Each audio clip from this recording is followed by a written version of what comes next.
প্রেম art foundation, আমরা যাকে বলি, এর প্রধান হলো বাঘ রাসেল। আমি ওকে বাঘ ডাকি। আসলে ওরই আমন্ত্রণে আমি এখানে ছবি আঁকতে এসেছি। আসলে স্পটটা এত সুন্দর।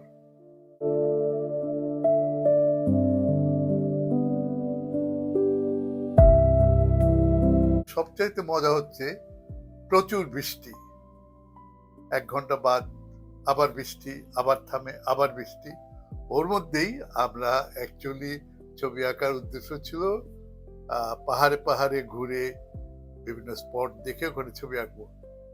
কিন্তু আহ, এটা একটা বিধাতারই আশীর্বাদ হয়তো, তাহলে এত সুন্দর মেঘের মাঝে এবং এই মানে পাহাড়ের পর পাহাড়, মানে ধাপে ধাপে ছাপানো, তারই মাঝখানে একটা ছোট্ট ঘরে আমরা একটা রিসোর্টে বসে ছবি আঁকছি।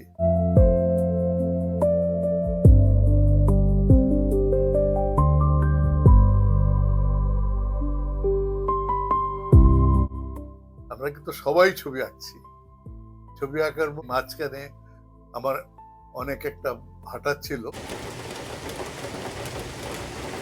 আমার মনে হয় আজকের এই পরিবেশে আমরা যে ছবি আঁকছি, অত্যন্ত ধন্যবাদ বাঘ রাসেলকে। তার কারণ আমার অত্যন্ত অত্যন্ত অত্যন্ত ভালো লেগেছে এমন একটা পরিবেশে আজ 2 দিন আমি ঘরে বসি। কিন্তু ওরা সব ঝর্ণা দাপাদাপি করে এসেছে, ঝর্ণার থেকে ওরা বিভিন্ন কেনাকাটা, দাপাদাপি, খাওয়া দাওয়া সবই করেছে, কিন্তু আমি ওদের সাথে ওখানে তাল নাম দিয়ে আমি এখানে ছবি আঁকছি।